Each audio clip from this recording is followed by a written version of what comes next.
टाशी दिलेक और नमस्कार। मैं तेंजिन पेल्जोर तिब्बत टीवी के सभी दर्शकों को हार्दिक स्वागत करता हूं। देखिए इस सप्ताह की प्रमुख खबर। परम पावन दलाई लामा जी का पृथ्वी दिवस पर संदेश। परम पावन दलाई लामा जी ने मानसिक शांति की खोज नामक वीडियो जारी किया। परम पावन दलाई लामा जी ने भारत के भूतपूर्व प्रधानमंत्री मनमोहन सिंह जी के शीघ्र स्वस्थ होने हेतु प्रार्थना। चीनी अधिकारियों ने तिब्बत के अंदर तिब्बतियों को धूप जलाने एवं प्रार्थना करने पर गिरफ्तार किया। तिब्बत इंटरेस्ट ग्रुप द्वारा आयोजित ऑनलाइन बैठक में तिब्बत में बौद्ध धर्म की अभ्यास करने पर प्रतिबंधों की जोरदार निंदा। सिक्योंग डॉक्टर लोब्सांग संगे की संयुक्त राज्य अमेरिका की आधिकारिक यात्रा। अब सुनिए समाचार विस्तार से। इसी 22 अप्रैल 2021 को पृथ्वी दिवस के अवसर पर परम पावन दलाई लामा जी ने विश्व भर में सभी बंधु और भागनियों से अपील किया कि इस नीले ग्रह पर हमारे समक्ष आने वाली चुनौतियों एवं अवसरों दोनों पर विचार करें। अपने संदेश में उन्होंने कहा कि हमारा ये ग्रह एक रामनीय निवास स्थान है। इसका जीवन ही हमारा जीवन है तथा इसका भविष्य ही हमारा भविष्य है। वास्तव में पृथ्वी हम सभी के लिए एक माँ की तरह कार्य करती है। वैश्विक तपन के दुष्प्रभाव तथा ओजोन परत में क्षरण जैसी वैश्विक समस्याओं से हम सभी ग्रस्त हैं। जब तक हम सब मिलकर कार्य नहीं करेंगे इसका कोई हल नहीं निकल सकता है। हमारी धरती माँ हमें सार्वभौमिक कर्तव्य का पाठ पढ़ा रही है। उन्होंने कहा कि मुझे खुशी है कि इस साल पृथ्वी दिवस के अवसर पर अमेरिका के राष्ट्रपति जो बाइडेन राष्ट्र अध्यक्षों के जलवायु शिखर सम्मेलन की मेज़बानी कर रहे हैं, जिसमें विश्व के नेताओं को ऐसे मुद्दे पर चर्चा के लिए एक साथ ला रहे हैं जो हम सबको समान रूप से प्रभावित करता है। इस पृथ्वी दिवस पर हम सब इस पृथ्वी जो कि हमारा एकमात्र खूबसूरत घर है के वातावरण में सकारात्मक बदलाव लाने के लिए अपने हिस्से का कार्य करने हेतु संकल्प लें। परम पावन दलाई लामा जी ने हाल में मानसिक शांति की खोज नामक एक वीडियो जारी किया था। इस वीडियो में उन्होंने ये संदेश दिया है कि एक मनुष्य होने के नाते हम सभी सुखी जीवन जीना चाहते हैं जिसकी कुंजी मन की शांति है। वीडियो में परम पावन दलाई लामा जी ने हानिकारक भावनाएं हमारी आंतरिक शांति को किस तरह भंग करती है तथा मन की शांति को निरंतर बनाए रखने के कौन से उपाय है जैसे विषयों को रेखांकित किया है। This marvelous human brain, not well balanced with warm-heartedness, but combined with anger, jealousy. So then, instead of bring happiness or peace, you see, we really become the creator of problem. War only, I think, exists among humanity. It's quite a pity.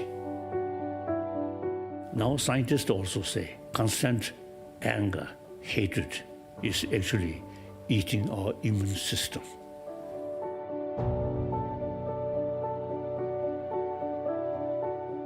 Anger very much related with self-centered attitude, altruistic attitude. These people much happier. Too much self-centered attitude, then whole phenomena, you see, appears something difficult. And then fear, anxiety creates anger.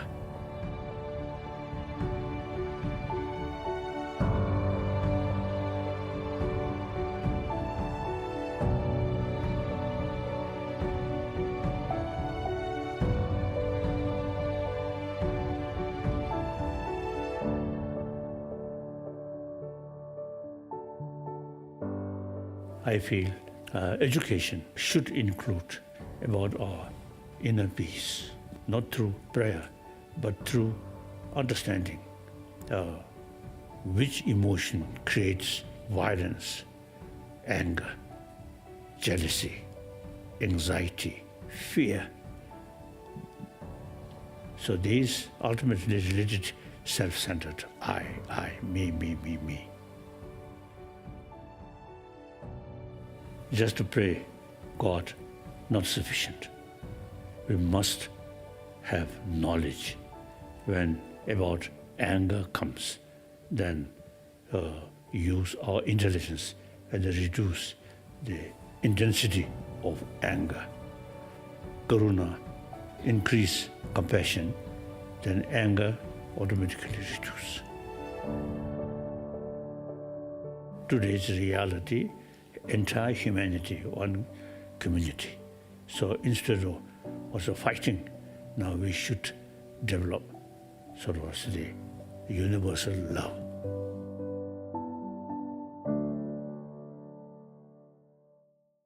इसी प्रकार परम पावन दलाई लामा जी तथा विश्व के 100 से अधिक Nobel पुरस्कार विजेताओं ने जलवायु शिखर सम्मेलन में भाग लेने वाले राष्ट्रीय अध्यक्षों के लिए एक अपील पत्र भेजा है।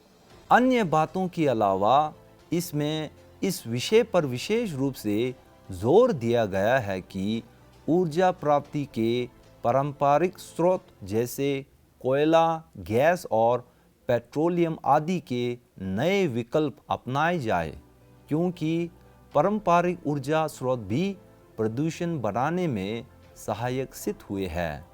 इस दृष्टि से विश्व स्तर पर सहयोगपूर्ण प्रयास करने होंगे।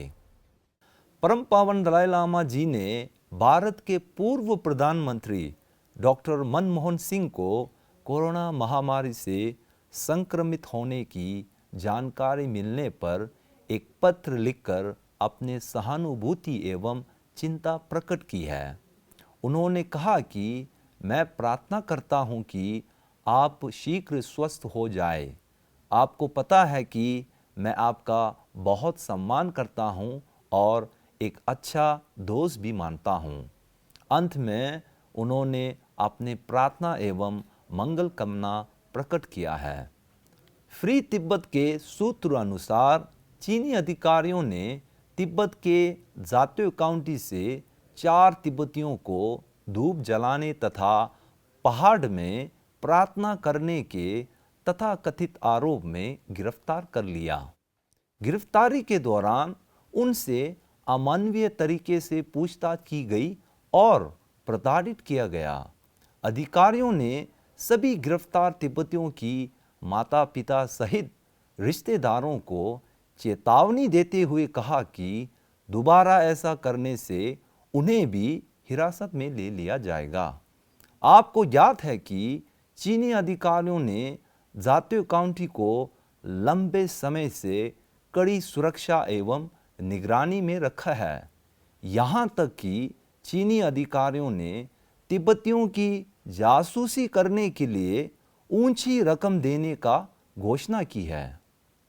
यूरोपीय संसद में तिब्बत इंटरेस्ट ग्रुप तथा इंटरनेशनल कैंपेन फॉर तिब्बत के संयोजन में तिब्बत लॉबी दिवस का ऑनलाइन बैठक का आयोजन किया गया था। इस बैठक में यूरोप स्थित 6 तिब्बतियों ने अपने व्याख्यान प्रस्तुत किए। इस अवसर पर तिब्बत इंटरेस्ट ग्रुप के अध्यक्ष एवं यूरोपीय सांसद मिकलस पैक्सा, यूरोपीय सांसद ओस्ट्रा माडिकिन, एलेक्सारी कामेर्गो इत्यादि कई सांसदों ने भाग लिया। अपने संबोधन में श्रीमती यिशी पांडेन ने कहा कि चीनी प्रशासन ने तिब्बत में तिब्बती लोगों को बौद्ध धर्म की अभ्यास करने पर प्रतिबंध लगा रखा है। इसी प्रकार तिब्बती गुमांतु को अपने जानवरों एवं पशु को मैदान में घास चराने से भी रोका जा रहा है। तिब्बतियों को अपनी बुनियादी अधिकारों से वंचित किया जा रहा है, जिसके कारण पिछले कुछ वर्षों में ही तिब्बत में 154 से अधिक तिब्बतियों ने आत्मा बलिदान दिया है। इसी प्रकार अन्य सभी वक्ताओं ने तिब्बत में धार्मिक आज़ादी, पर्यावरण संरक्षण तथा तिब्बती पठार की महत्व विषयों पर अपनी बात रखी। इसी 19 अप्रैल को केंद्रीय तिब्बती प्रशासन के सिक्योंग डॉक्टर लोब्सांग सांगे ने अमेरिका की आधिकारिक यात्रा प्रारंभ की है। लगभग 3 सप्ताह के अपने अमेरिका प्रवास के दौरान डॉक्टर सांगे विभिन्न नेताओं, विशेषज्ञों तथा विद्वानों के साथ मुलाकात करेंगे। साथ ही वह अमेरिका के बाइडेन प्रशासन में नवनियुक्त सदस्यों के साथ मुलाकात कर तिब्बत मुद्दे के लिए समर्थन करने की अपील करेंगे। उसी प्रकार डॉक्टर सांगे अमेरिका में रह रहे तिब्बती समुदाय के सदस्यों को धन्यवाद व विदाई देंगे। इसी के साथ आज का खबर यही समाप्त होती है। अगले हफ्ते हम फिर मिलेंगे। मुझे दीजिए आज्ञा। नमस्कार।